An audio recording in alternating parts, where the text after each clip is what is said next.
December 19, 1944. General Eisenhower's headquarters, Verdun. The room smelled of wet wool and cigarette smoke. Outside, German tanks were tearing through the Ardennes, creating what would soon be called the Bulge. Inside, staff officers hunched over maps, their faces gray with exhaustion and fear. When Lieutenant General George Patton walked in, some of them didn't even look up. They'd heard the reports. The surprise was complete. 250,000 German troops, 1,000 tanks. The entire American First Army was in chaos, units shattered, communications gone. And this man, this volatile, controversial commander with a reputation for reckless aggression, was about to make a promise so ridiculous it bordered on fantasy. Eisenhower asked the question everyone was thinking. How long would it take you to turn your Third Army north? Patton didn't hesitate. 48 hours. I can attack with 3 divisions in 2 days. The room went silent. Then someone laughed, a short, bitter sound quickly smothered. Pull 6 combat divisions out of active fighting. Turn them 90 degrees. March them 100 miles through winter. All while maintaining combat readiness in 48 hours. It was absurd. It violated every principle of military logistics. One staff officer muttered what others were thinking. He's finally lost his mind. But Patton wasn't lying, and he wasn't insane. What nobody in that room knew, what the laughing German commanders celebrating their surprise attack definitely didn't know, was that Patton had already planned for this exact scenario. 3 contingency plans drafted days earlier, routes mapped, orders ready to transmit. While others scrambled to understand what was happening, Patton had already moved beyond reaction to execution. This is the story of how the general the Germans feared most, and the Allies trusted least, turned an impossible logistics problem into the Reich's final disaster on the Western Front. George Smith Patton Jr. was 59 years old and running out of time. Not running out of years, though with his habits that was coming too, but running out of war. The thing he'd spent his life preparing for was going to end, and if it ended without him proving his worth, what had any of it meant? Born in 1885 into a military family, Patton was raised on stories of ancestors who'd fought in every American war since the Revolution. His grandfather died at Winchester in the Civil War. That legacy sat on Patton like a physical weight. By December 1944, he commanded the Third Army. Over 250,000 men, hundreds of tanks, the most aggressive armored force in Europe. But that wasn't enough. Despite all he'd achieved, North Africa, Sicily, the sprint across France, there were still whispers. Patton's good when the enemy's running, great at pursuit, but put him against real resistance. The fall of 1944 had been brutal. His advance through Lorraine toward the fortified city of Metz had slowed to a crawl. Bitter fighting, heavy casualties, and supply problems made him look like every other general. And then there was Sicily, August 1943, 2 separate incidents where he physically struck soldiers, suffering from what was then called battle fatigue. Those moments nearly destroyed his career. Eisenhower even considered sending him home in disgrace. The press got hold of it. There were calls for court-martial, but Eisenhower knew something the newspapers didn't. The Germans were terrified of Patton. Intelligence showed Wehrmacht commanders asking, "Where is Patton?" before making strategic decisions. So Eisenhower kept him, but sidelined him. Made him part of a deception operation, the fictional 1st U.S. Army Group, supposedly preparing to invade at Calais. Patton spent months as a decoy while others led the D-Day invasion. For him, it was humiliation. For a man who believed he was destined for martial greatness, it was a kind of death. By mid-December, Patton's G2 intelligence officer, Colonel Oscar Koch, was seeing strange patterns in German radio traffic. Units going quiet, disappearing from reports. The kind of silence that came before something big. Koch brought his concerns to Patton on December 9th, a week before the attack. "General, I think they're massing for an offensive, probably in the Ardennes." The sector's lightly held. Patton cut him off. "I know, I've been thinking the same thing." They studied the maps together. The Ardennes made sense. It was where the Germans had broken through in 1940. Dense forests, narrow roads, terrible terrain but lightly defended. The Allies thought armor couldn't move there in winter. Patton did something that would later be called either brilliant foresight or paranoid overplanning. He ordered his staff to draft contingency plans for a 90-degree turn north. 3 plans, each moving different numbers of divisions, quietly prepared. He didn't tell Eisenhower, didn't clear it with anyone, just had his staff do the work. When the German attack came on December 16th, Patton was at his headquarters in Nancy when the phone rang. General Bradley's chief of staff was on the line. "George, we've got a situation. The Germans have attacked in the Ardennes. It's big." Patton's first reaction wasn't panic. It was something close to satisfaction. "Good. We can kill them there just as well as anywhere else." The meeting at Verdun on December 19th has been described in dozens of histories, but most miss the psychology in that room. Eisenhower was under immense pressure. Churchill was questioning American competence. The press had caught wind of disaster. German radio was boasting of a massive Allied defeat. Around the table sat men who embodied different philosophies of war. Field Marshal Montgomery, cautious, methodical Bradley, steady but shaken. And Patton, brash, unpredictable, and to some dangerous. Eisenhower began deliberately. "The present situation is to be regarded as one of opportunity, not disaster." Patton grinned. "Hell, let's have the guts to let them go all the way to Paris. Then we'll really cut them off and chew them up." That's when Eisenhower asked the question, "How long will it take you to turn your army north?" What Patton proposed violated everything the others knew about military movement. To understand why, you have to grasp what turning an army actually means. The Third Army wasn't one unit. It was 6 full divisions, 15,000 men each, thousands of vehicles, hundreds of tanks, supply trains stretching for miles. These men were in active combat near Metz, engaged with the enemy, spread across rough terrain. The roads weren't modern highways.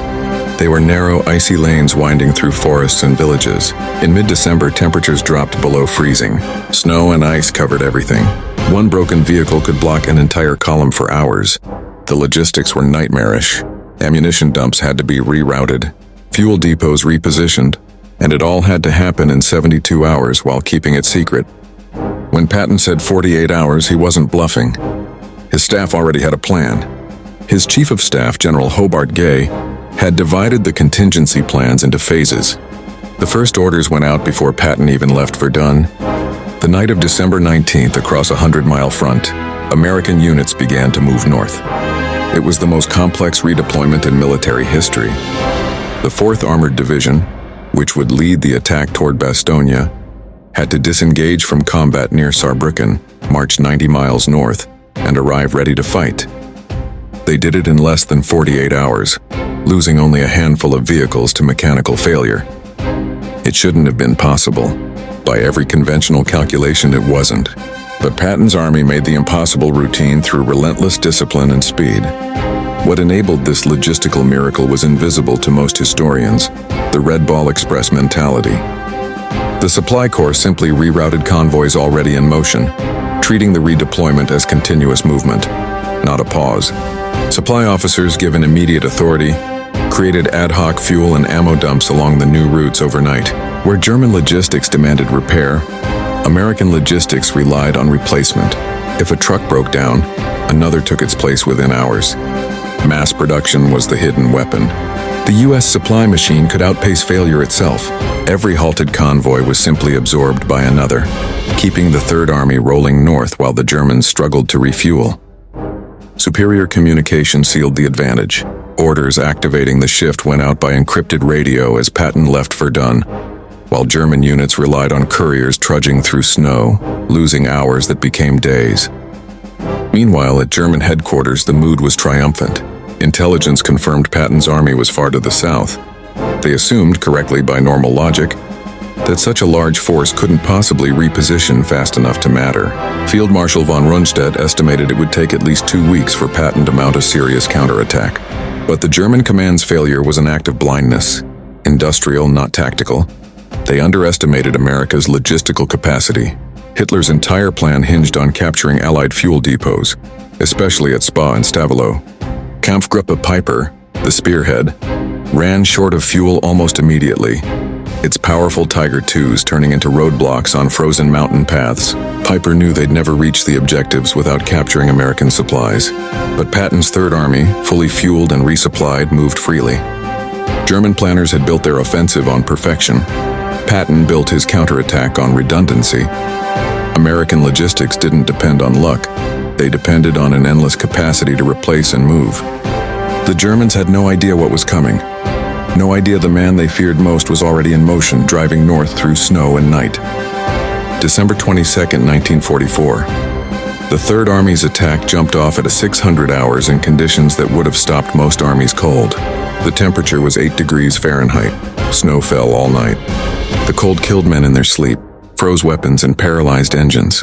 Tank crews had to heat oil pans with blowtorches just to start engines. Yet the attack went forward. The soldiers of the Third Army faced an enemy few films ever show, the terrain itself. Every mile was a battle against ice, snow, and exhaustion. Infantrymen wrapped burlap around their boots. Tank crews stuffed newspapers into uniforms for warmth. Vehicles slid off roads, supply trucks overturned in ditches.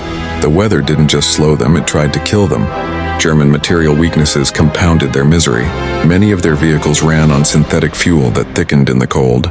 Their vaunted Tigers and Panthers became iron coffins, engines failing, trapped in the very forests they'd hoped to dominate. The 4th Armored Division's advance toward Bastogne covered just 7 miles the first day. 7 brutal frozen miles through defended villages, under shell fire, and in sub-zero wind. Every crossroads became a miniature battlefield. Tank warfare turned into close-quarters duels, muzzle flashes lighting up snowbanks and shattered barns. But Patton had numbers. For every Sherman tank destroyed, 2 more took its place. The supply lines he built held firm despite the storm. Bastogne sat at a crossroads where 7 roads met. By December 22nd, the 101st Airborne Division had been encircled for 6 days. Ammunition was running out. Food was scarce. The situation was desperate, the men half frozen but unbroken. German commanders, sensing victory, sent a surrender ultimatum under a white flag. Brigadier General Anthony McAuliffe, acting commander of the 101st, read the message and scribbled a one-word reply: nuts. That defiance became legend, but it was Patton's relief force that made the legend possible. On December 20th, he called his chaplain, Colonel James O'Neill. "Chaplain, I want you to write a prayer for good weather." O'Neill, startled, did as he was told. The prayer was printed and distributed to every man in the Third Army. "Almighty and most merciful Father, grant us fair weather for battle." Soldiers tucked it into their helmets, whispered it under their breath as snow fell from a colorless sky. On December 23rd, the clouds broke. The storm that had grounded Allied air power finally lifted. Fighter bombers roared overhead, strafing German columns caught in the open. What had been a frozen stalemate turned into annihilation from above. The psychological impact was immense. German infantry who'd advanced confidently under cloud cover now found themselves exposed, their armor burning on the roads they'd fought to clear. The air suddenly belonged to the Allies again. The breakthrough to Bastogne came at 1650 hours on December 26th. Lieutenant Charles Bulge, leading a platoon from the 37th Tank Battalion, pushed up a snow-covered road and saw American paratroopers ahead. He shouted, "Come here, this is the 4th Armored." The corridor Bulge opened was barely 500 yards wide, but it was enough. Within hours, convoys of trucks and tanks were streaming through, bringing ammunition, food, and medical supplies to the exhausted 101st Airborne defenders. By late December, the German offensive had peaked and begun to falter. Their fuel was gone. The Luftwaffe, already crippled, was being shredded by Allied fighters. The Wehrmacht was bleeding men, machines, and momentum it could never regain. Patton sensed it immediately. In a phone call with General Bradley on December 28th, he said, "Brad, this time the Kraut stuck his head in a meat grinder, and I've got hold of the handle." He was right, the counteroffensive was turning the tide. The German spearhead, Kampfgruppe Piper, had to abandon its tanks and retreat on foot. Nearly all its Tiger IIs were left behind, too heavy to move without fuel. The once proud armored divisions of Hitler's last gamble were now wrecks in the snow. The Ardennes, which Hitler had hoped would become his redemption, became Germany's graveyard. Every wrecked vehicle, every frozen soldier marked the end of the Reich's last offensive power in the West. By January 16th, American forces from north and south met at Houffalize, closing the Bulge. German casualties topped 100,000. More than 700 tanks were destroyed or abandoned. The strategic cost was catastrophic. The Ardennes offensive had consumed Germany's last reserves. When the Soviets launched their winter attack in January, there was nothing left to stop them. Patton's rapid response had not only saved Bastogne, but sealed Germany's fate. The 72-hour redeployment of 6 divisions wasn't luck. It was professional mastery and foresight. Patton's contingency planning, made days before the attack, revealed a mind that lived weeks ahead of everyone else on the battlefield.